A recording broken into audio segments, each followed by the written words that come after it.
Bien, bonjour. Alors, voici une autre capsule faite pour préparer mes finalistes à la grande finale du Génivert. Alors, sans plus tarder, on se lance.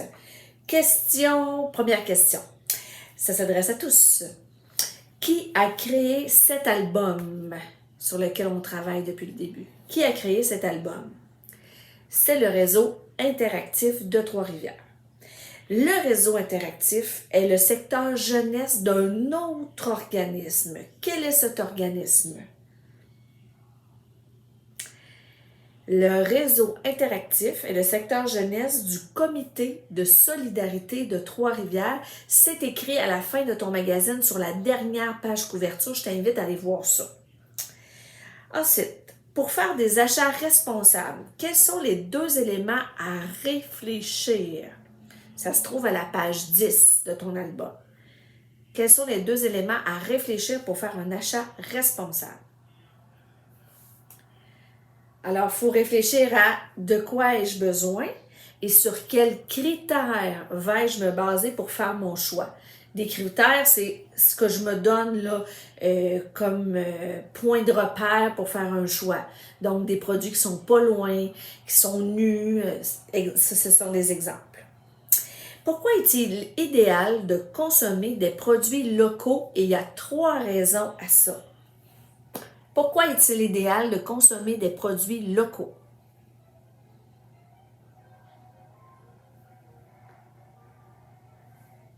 Bien, ça encourage l'économie locale, les entreprises du coin. Ça diminue les gaz à effet de serre et surtout, les produits locaux, donc sont faits ici au Québec ou au Canada, il y a des lois canadiennes qui certifient que les produits sont faits dans des conditions décentes. Alors que c'est pas toujours le cas si j'achète, mettons, du Mexique, du Guatemala, du Pakistan, ben ça se peut que le produit ait été fait dans des zones franches où est-ce que le gouvernement peut faire ce qu'il veut et il peut mettre des ateliers de misère ou des maquiladoras, alors qu'au Canada, c'est interdit. Fait que si ton produit est local, vient du Québec, de l'Ontario, il est fait dans des conditions idéales, dans un niveau de vie décent idéal. Donc, c'est ça les trois raisons pourquoi c'est idéal de consommer au Canada. Encourager l'économie, moins de gaz à effet de serre et le produit est fait dans des conditions décentes, des belles conditions, donc les travailleurs ne sont pas exploités. Excellent. Une autre question. Donne la définition de composter. Donne la définition de composter. Compost, qu'est-ce que c'est? Ben, c'est un processus naturel, donc c'est un phénomène naturel qui transforme les matières organiques en engrais. Tout à fait naturel. Fait qu'il n'y a pas de produits chimiques là-dedans, là. C'est tout à fait naturel. Nomme trois catégories de matières organiques qui peuvent se décomposer rapidement pour faire du compost. Donc, les grandes catégories pour faire du compost, là, les matières organiques. Organique, ça veut dire que c'est comme ça vient de la terre, c'est végétal, des fruits, tout ça, des légumes. Bien, on a les feuilles d'arbres, on a les fruits et légumes, puis on a les restes de table. C'est sûr, dans les restes de table, tu peux mettre des coquilles d'œufs, des grains de café. Tu as tout le restant des fruits et légumes, c'est les pelures, les noyaux, tout ça. Fait que ça se dégrade super vite.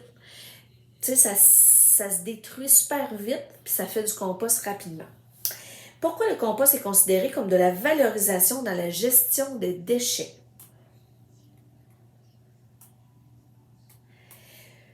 Bien, le compost, c'est vraiment considéré comme de la valorisation parce que le but, là, dans tout ça, c'est de ne pas faire de déchets. On sait, le meilleur déchet, c'est celui qu'on ne fait pas. Alors, si on ne fait pas de déchets, ben qu'est-ce que je fais avec le restant de pelure de banane? Qu'est-ce que je fais avec les déchets résiduels de table? Je ne peux pas les réutiliser. Je ne peux pas réutiliser ça, un cœur de pomme. Je ne peux pas le recycler non plus, c'est impossible. Parce que ça va tout se détruire, puis se décomposer, puis pourrir. Fait que je peux pas faire ça. Donc, tout ce qui me reste à faire, c'est de le valoriser en le transformant pour faire de l'engrais pour mettre dans notre jardin. C'est santé, c'est utile, puis ça aide notre jardin à bien pousser. Excellent! Mot commençant par la lettre E. Mot commençant par la lettre B. C'est un besoin physiologique de base. besoin physiologique. B, c'est boire. Mot commençant par la lettre C. C'est un besoin relationnel. Parce qu'on a besoin d'entrer en relation avec les autres. Alors, C, c'est communiquer. C'est un besoin relationnel. Excellent. Maintenant, je vais essayer de trouver un autre... je vais essayer d'aller voir dans quelque chose qu'on n'a pas nommé aujourd'hui. N'oublie pas de revoir tes publicités ici. Hein? Souvent, il y a des questions qui sont posées là, sur ces publicités-là. OK. Mot commençant par la lettre S, c'est un mot qui veut dire sel. Sodium. Mot commençant par la lettre G, c'est un mot qui veut dire des sucres contenus dans les aliments. G. Glucides. Mot commençant par la lettre L, ce sont les gras qui sont contenus dans les aliments. Les gras, on dit que ce sont les lipides. J'y vais avec quelques méli-mélos. Un long mot. Il y a un D là-dedans, puis un B. Le mot distribution. Mot suivant.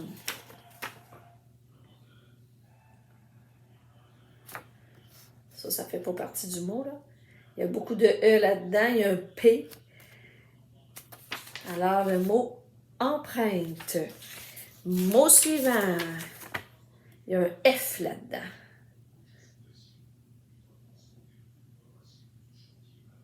Et oui, on l'a eu tout à l'heure. C'est le mot Afrique. Afrique, on se souvient que c'est un continent, fait que ça contient plusieurs pays. Alors, un regroupement de plusieurs pays. L'Afrique, c'est là qu'on envoie souvent nos déchets avant qu'il y ait la convention de Bâle. Alors, je termine avec quelques questions en rafale. Oh là là là là! OK. À quel endroit la surconsommation est considérée comme un idéal de réussite et un mode de vie? Bien, c'est dans les pays occidentaux, les pays du Nord, parce qu'on a l'impression que plus on achète, plus c'est idéal, puis plus c'est notre façon de vivre. Alors que c'est vraiment rendu un problème. Explique-moi ce que c'est la spirale de la surconsommation. La spirale de la surconsommation, c'est que plus j'achète de nouveaux objets, plus j'ai l'impression d'être heureux, plus j'achète de nouveaux objets, plus j'ai l'impression d'être heureux. Puis là, ça fait comme une spirale qui nous absorbe dans le phénomène de toujours consommer. Fait que pense à la caricature de la spirale, là, on dirait qu'on va être comme absorbé par ce désir-là de toujours plus consommer. C'est pour ça qu'on appelle ça une spirale. Complète la phrase. Il faut valoriser et non seulement ce que nous possédons. Il faut valoriser ce que nous sommes et non seulement ce que nous possédons. Donc, mettre de l'avant notre personnalité, ce qu'on est, plutôt que ce que j'ai acheté dernièrement. Excellent. Mot commençant par la lettre T. T. Un besoin affectif. C'est de la tendresse. Mot commençant par la lettre L. C'est un droit humain. L, c'est la liberté d'expression. Voilà. Et explique ce qu'est un produit qui a une certification biologique. Alors, un produit qui a une certification biologique avec le logo qui indique qu'il est bio, c'est que ce produit n'a aucun additif et aucun procédé chimique. Donc, c'est juste du naturel.